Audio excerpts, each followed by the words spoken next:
Hello everyone, welcome back to my channel science with Prerna. तो आज से हम डीपीपी की सीरीज़ स्टार्ट करने वाले हैं और ये सीरीज़ बहुत हेल्पफुल होने वाली है आप सभी के बोर्ड एग्जाम्स के लिए। इस वीडियो को एंड तक ज़रूर देखिएगा और अगर आपको ये वीडियो हेल्पफुल दिखती है तो एक वीडियो को लाइक तो ज़रूर कर दीजिएगा। तो चलिए वीडियो को शुरू करते हैं।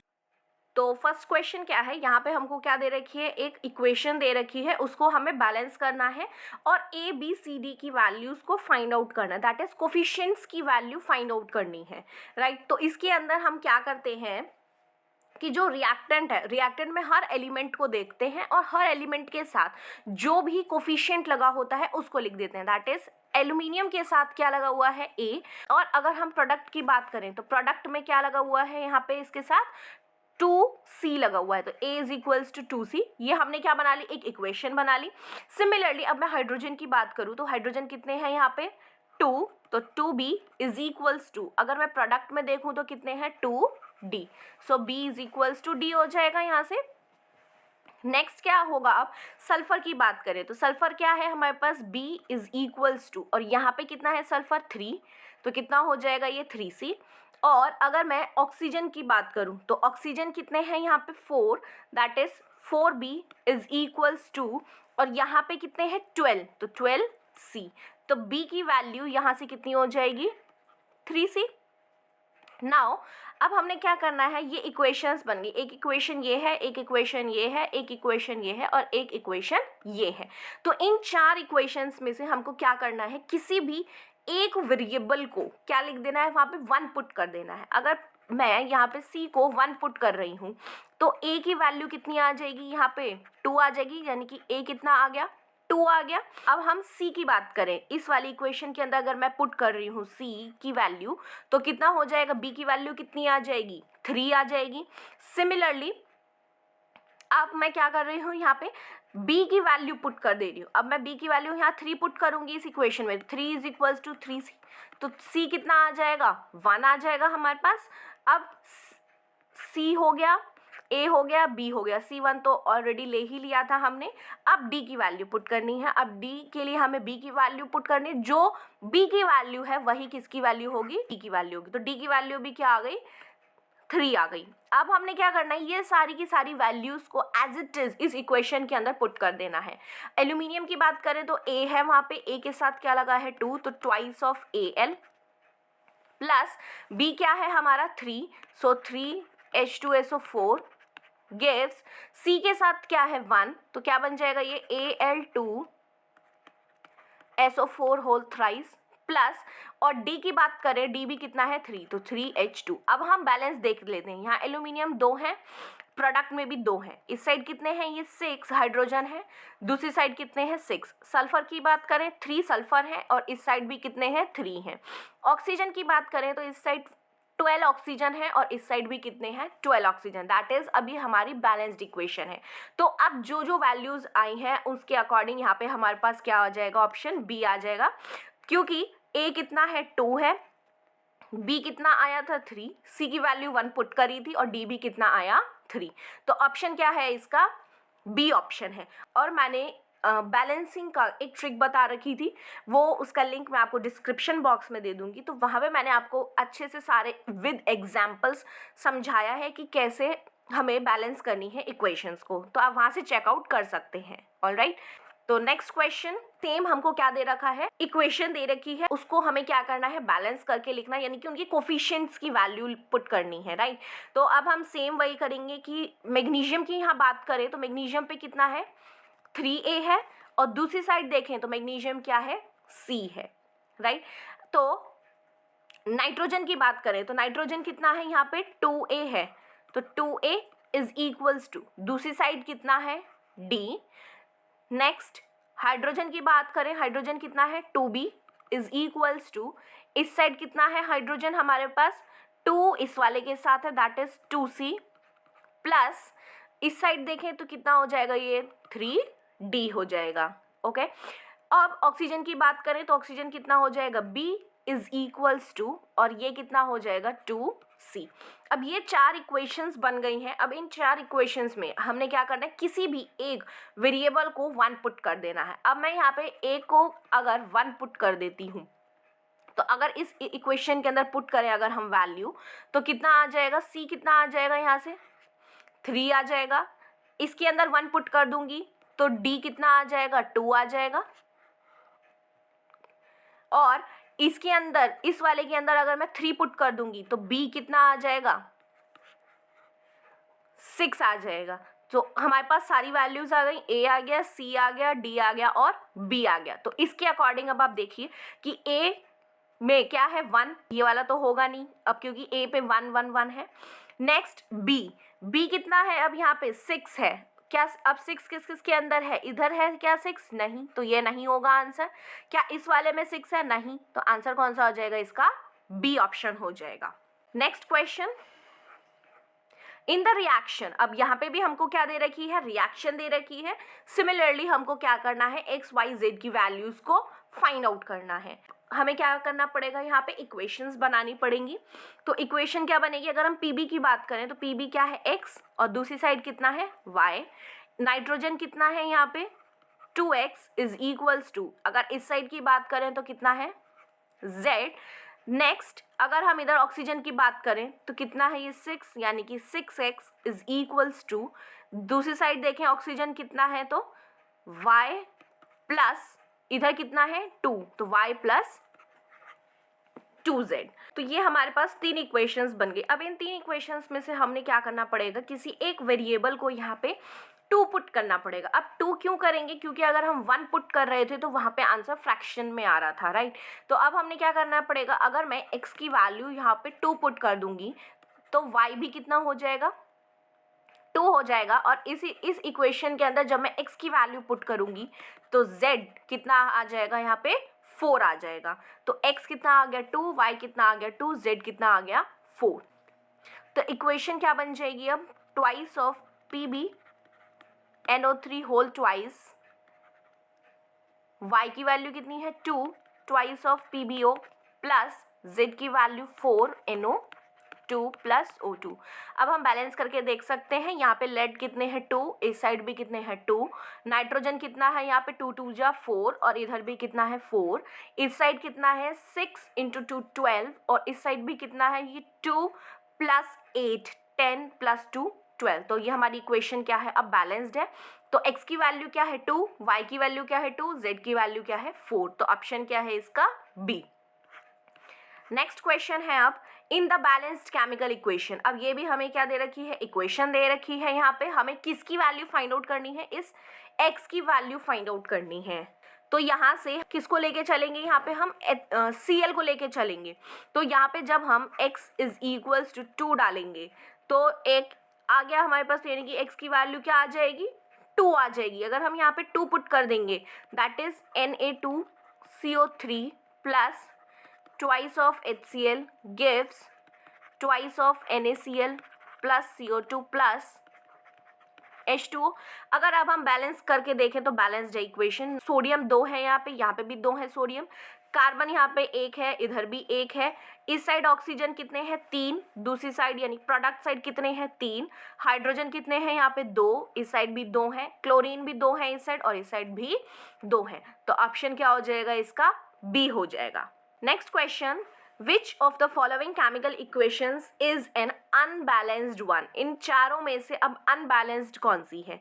यहाँ पे अगर हम फर्स्ट इक्वेशन को देखें तो सोडियम इस साइड कितने हैं 2, इस साइड भी कितने हैं 2, हाइड्रोजन कितने हैं रिएक्टेंट में 2 और प्रोडक्ट में कितने हैं 2, कार्बन को देखें रिएक्टेंट में तो कितने हैं 2, प्रोडक्ट में देखें तो कितने हैं कार्बन 2, ऑक्सीजन की बात करें तो ऑक्सीजन कितने हैं 6 और इस साइड भी कितने हैं 6। तो ये हमारी बैलेंस्ड इक्वेशन है। नेक्स्ट इक्वेशन है अब ये वाली, तो अब इसमें कितने हैं कार्बन 8 और इस साइड भी कितने हैं 8, हाइड्रोजन कितने हैं 20 और इस साइड कितने हैं 20। ऑलराइट, अब ऑक्सीजन की बारी, ऑक्सीजन कितने हैं यहाँ पे 24 और यहाँ पे कितने हैं 8 2 जा 16 और 16 प्लस 10 26। तो ये बैलेंस्ड नहीं है इक्वेशन। तो ऑप्शन क्या हो जाएगा इसका, बी हो जाएगा। दैट इज ये इक्वेशन जो है वो बैलेंस्ड नहीं है। Alright, next question, symbol this, ये सिंबल जो होता है वो किस लिए यूज किया जाता है, while representing some chemical changes. तो ये हमको सभी को अच्छे से पता है कि ये किसके लिए होता है सिंबल, हीट के लिए होता है। Next question, in the balanced equation, अब इक्वेशन दे रखी है हमको, वही same A B C D की वैल्यूज क्या करनी है, कैलकुलेट करनी है। हमें वही क्या करना पड़ेगा, अब इनको बैलेंस करने के लिए इक्वेशंस बनानी पड़ेंगी। तो पहले हम आयरन को देखें, आयरन कितना है 2A is equals to C। Next oxygen की बात करें तो 3A is equals to D। Hydrogen की बात करें तो 2B is equals to 2D। अब इन तीनों इक्वेशंस में अगर हम किसी एक को 1 पुट करें, दैट इज हमने A को 1 पुट कर दिया, तो C कितना आ जाएगा, 2 आ जाएगा, और B is equals to D, यानी कि जो B की वैल्यू होगी वही D की वैल्यू होगी। तो यहाँ पे इस इक्वेशन के अंदर अगर मैं A की वैल्यू 1 पुट कर दूंगी तो D कितना आ गया 3 which is equals to B। तो A कितना हो गया 1, B कितना हो गया 3, सो 1 3, तो ऑप्शन क्या हो जाएगा इसका, C ऑप्शन हो जाएगा, क्योंकि यहाँ पे सब में 1 1 है, ये भी 1 1 है और ये 1 2 है, तो ऑप्शन क्या हो जाएगा इसका, C ऑप्शन हो जाएगा। Next question, which of the following statements is or are correct? A chemical reaction tells us about the substances involved in a reaction. तो जो chemical equation होती है क्या वो substances के बारे में बताती है जो एक reaction में होते हैं involved? Yes, एकदम true. A chemical equation informs us about the symbols and formulas of the substances involved in the reaction. क्या ऐसा भी ट्रू है कि जो केमिकल इक्वेशन है क्या वो हमें सिंबल्स और फॉर्मूला के बारे में बताती है जो सब्सटेंसेस होते हैं जो इन्वॉल्व होते हैं रिएक्शन में? Absolutely true. And next is a chemical equation tells us about the atoms और the molecules of the reactants and products involve in a reaction. It is absolutely true. तो option क्या हो जाएगा इसका, D. सारी की सारी जो स्टेटमेंट्स है वो क्या है, ट्रू है, तो ऑप्शन क्या हो जाएगा इसका, all of the above. Next question, which one of the following reaction will not take place? तो इसमें से कौन सी रिएक्शन नहीं होगी? तो यहाँ पे देखिए आपकी जो फर्स्ट इक्वेशन है ये हमको एक रिएक्शन दे रखी है, तो इस रिएक्शन में क्या हो रहा है, जिंक ने किसको डिस्प्लेस कर दिया, इस आयरन को डिस्प्लेस कर दिया, तो जिंक सल्फेट बना दिया और आयरन अलग निकल गया। तो ये ऐसा तो पॉसिबल है, ये हम कर सकते हैं क्योंकि जिंक जो है वहाँ पे हाईली रिएक्टिव है रैदर दैन द आयरन, तो जिंक आयरन को क्या करेगा, डिस्प्लेस कर देगा। अब हम सेकंड की बात करें तो सेकंड में क्या है कि एल्यूमिनियम ने किसको डिस्प्लेस कर दिया, इस मैग्नीशियम को डिस्प्लेस कर दिया। क्या ऐसा पॉसिबल है, एल्यूमिनियम जो है यहाँ पे वो लीस्ट रिएक्टिव है और मैग्नीशियम जो है वो हाई रिएक्टिव है, तो मैग्नीशियम इसको डिस्प्लेस करेगा ना कि एल्यूमिनियम इसको, तो यहाँ पे कोई रिएक्शन नहीं होगी, एक तो ये गलत है। नेक्स्ट क्या है कि आयरन क्या निकल को डिस्प्लेस कर देगा, बिल्कुल कर देगा जी, क्योंकि आयरन हाईली रिएक्टिव है रेदर देन निकल, तो ये भी एकदम ट्रू है ऑप्शन। और क्या कॉपर सिल्वर को डिस्प्लेस कर देगा, बिल्कुल कर देगा, क्योंकि ये ऊपर आता है एक्टिविटी सीरीज में, तो ये भी ट्रू है। तो ऑप्शन कौन सा होगा इसके अंदर, बी वाला होगा, दैट इज ये जो रिएक्शन है वो नहीं हो सकती है। Fill in the blanks in the chemical equation, तो यहाँ पे हमको क्या लिखनी है, केमिकल इक्वेशन फिल करनी है। तो यहाँ पे हमको क्या करना है, बताना है कि कौन सा एलिमेंट या कंपाउंड क्या आएगा। तो क्या दे रखा है यहाँ पे, dash 4HNO3 gives CuNO3 whole twice plus twice of NO2 plus twice of H2O। यहाँ पे आप देख सकते हैं कि जो कॉपर है एक ही एटम है कॉपर का, तो यहाँ पे हम क्या लेंगे, कॉपर लेना पड़ेगा हमें एक, राइट। अगर अब हम बैलेंस करके देखें तो ये कॉपर एक है, इस साइड भी एक है। हाइड्रोजन की बात करें तो 4 हाइड्रोजन है, इस साइड कितने हैं 4। नाइट्रोजन कितने हैं यहाँ पे 4, और यहाँ पे भी कितने हैं प्रोडक्ट में 2 इधर 2 इधर, that is 4।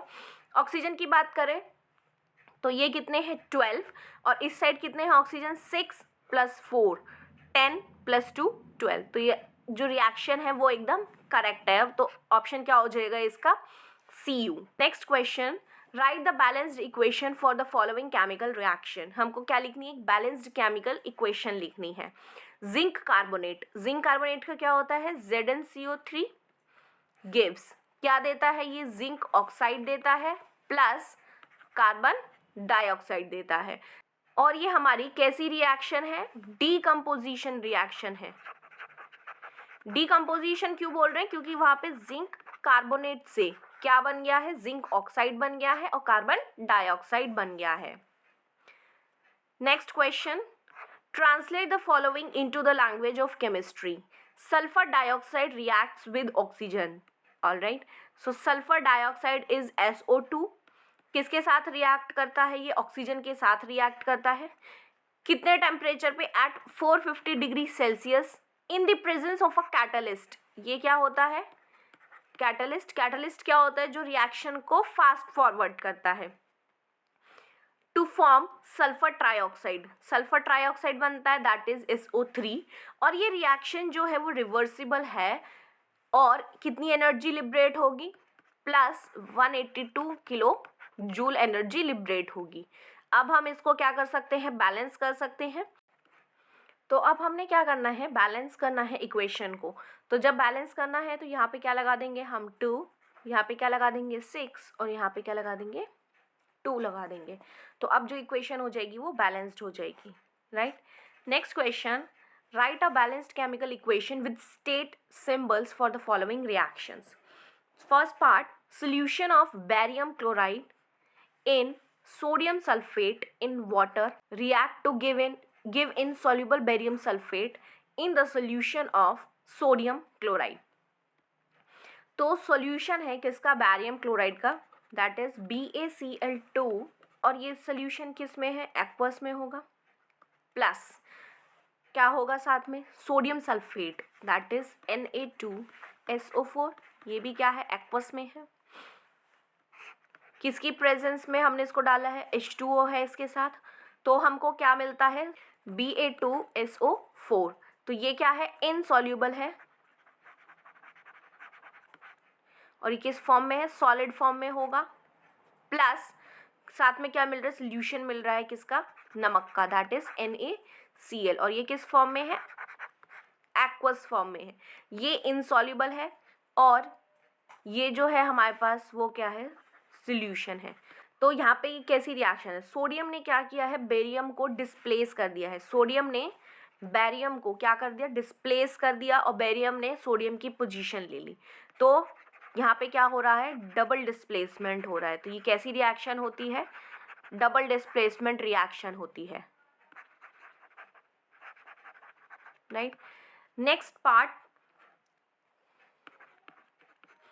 sodium hydroxide solution in water react with hydrochloric acid to produce sodium chloride solution and water। Sodium hydroxide का सोल्यूशन है, दैट इज NaOH है। सोल्यूशन की बात है तो एक्वस फॉर्म में होगा। किसके साथ रिएक्ट करता है ये? Hydrochloric acid, that is HCl। ये भी एक्वस फॉर्म में है। गिव्स क्या मिलेगा हमको? सोडियम क्लोराइड मिलता है, दैट इज NaCl। ये भी एक्वस फॉर्म में है।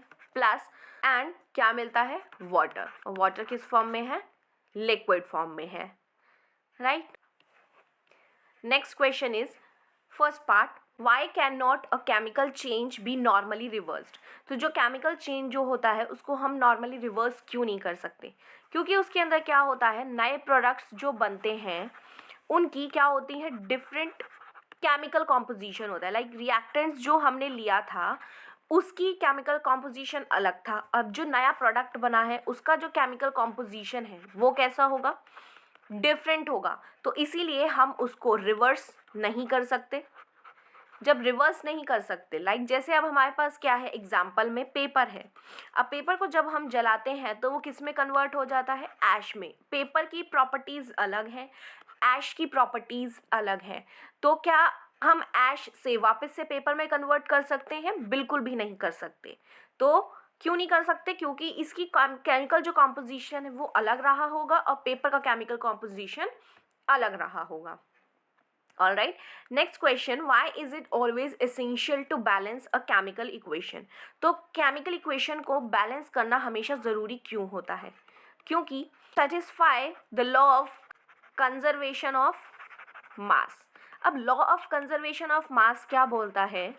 कि जो टोटल मास होगा सारे की सारे रिएक्टेंट्स का, टोटल मास जो होगा सारे की सारे रिएक्टेंट्स का, वो ऑलवेज इक्वल होना चाहिए किसके? Total mass of all the products of all the products. तो जब तक कि वो बैलेंस्ड ही नहीं होंगे, law of conservation of mass का रूल फॉलो ही नहीं करेंगे, तो क्या वो बैलेंस्ड हो जाएंगी? नहीं होंगी। तो हमें क्या करना होता है? सेटिस्फाई कराना होता है law of conservation of mass.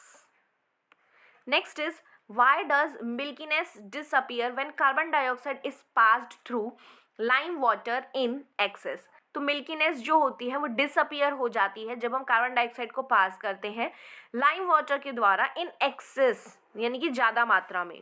तो आंसर क्या होगा इसका? लाइम वाटर को रिएक्ट कराते हैं कार्बन डाइऑक्साइड के साथ। ये क्या है? Lime water. और इस लाइम वाटर को जब रिएक्ट कराते हैं तो क्या बन जाता है? ये कैल्शियम कार्बोनेट बन जाता है और वाटर बनता है। और ये कैल्शियम कार्बोनेट जो होता है वो मिल्कीनेस होती है इसकी, दैट इज इनसॉल्युबल होता है। और जब हम इसी के अंदर क्या करें? कार्बन डाइऑक्साइड एक्सेस में डाल रहे हैं।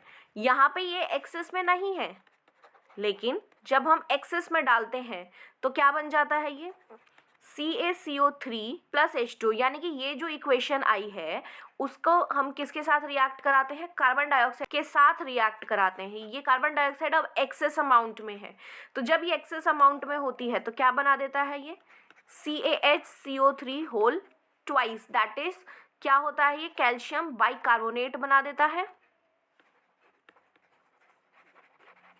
और ये कैल्शियम बाइकार्बोनेट जो होता है इसका मिल्कीनेस क्या हो जाएगा? डिसअपियर हो जाएगा। और ये जो होता है कैल्शियम बाइकार्बोनेट वो कलरलेस भी है और सॉल्युबल भी है वाटर के अंदर। और वहीं अगर हम कैल्शियम कार्बोनेट की बात करते, कैल्शियम कार्बोनेट सॉल्युबल नहीं था। Next question, can rusting of iron takes place in distil water. तो जो रस्टिंग ऑफ आयरन होती है क्या वो डिस्टिल वाटर के अंदर हो सकती है? डिस्टिल वाटर जो होता है वो एब्जॉर्ब करता है ऑक्सीजन को, और ऑक्सीजन वो कहाँ से एब्जॉर्ब करेगा? जो एटमॉस्फेयर में प्रेजेंट है।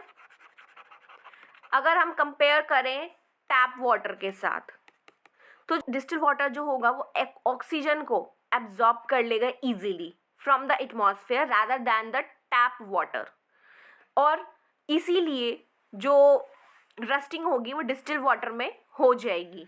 और वहीं रस्टिंग की बात करें तो रस्टिंग कैसी रिएक्शन है? एक हमारी रिडॉक्स रिएक्शन है। रिडॉक्स का मतलब क्या होता है? जहाँ पे साइमल्टेनियसली ऑक्सीडेशन भी हो रहा होता है और रिडक्शन भी हो रहा होता है।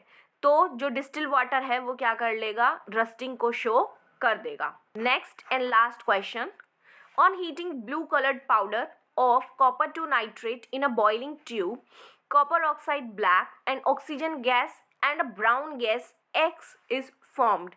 Write a balanced chemical equation of the reaction and identify the brown gas X evolved. तो जब हम कॉपर टू नाइट्रेट को, that is CuNO3 whole twice, ये सॉलिड फॉर्म में है, तो कॉपर टू नाइट्रेट को जब हम बॉइलिंग ट्यूब के अंदर हीट करेंगे तो क्या बनेगा? Copper oxide, that is CuO बनेगा, प्लस ऑक्सीजन गैस बनेगी और साथ में क्या बनेगा? NO2 बनेगा। तो अब हम क्या कर सकते हैं? इस इक्वेशन को बैलेंस कर सकते हैं। यहाँ पे 2 लगा देंगे, यहाँ पे 2 लगा देंगे और यहाँ पे 4 लगा देंगे। तो हमें क्या लिखनी थी? एक बैलेंस्ड केमिकल इक्वेशन लिखनी थी, वो हमने लिख दी है। और हमें आइडेंटिफाई करना है कि कौन सी ब्राउन गैस एक्स है। तो ये जो गैस है वो किस कलर की होगी? नाइट्रोजन डाइऑक्साइड ब्राउन कलर की होगी। और ये कैसी होती है? एसिडिक इन नेचर होती है। और इसका पीएच की बात करें तो उसका पीएच जो होता है वो 7 से लेस होता है। और यहाँ पे अगर रिएक्शन आपसे पूछता कि कौन सी रिएक्शन है तो आप क्या बोलते हैं यहाँ पे? कि डीकम्पोजिशन रिएक्शन है। यहाँ पे क्या हो रहा है? डीकम्पोजिशन हो रहा है। ऑलराइट, तो आज की वीडियो में इतना ही। अब हम नेक्स्ट वीडियो में मिलेंगे। Till then keep learning and exploring. Bye bye.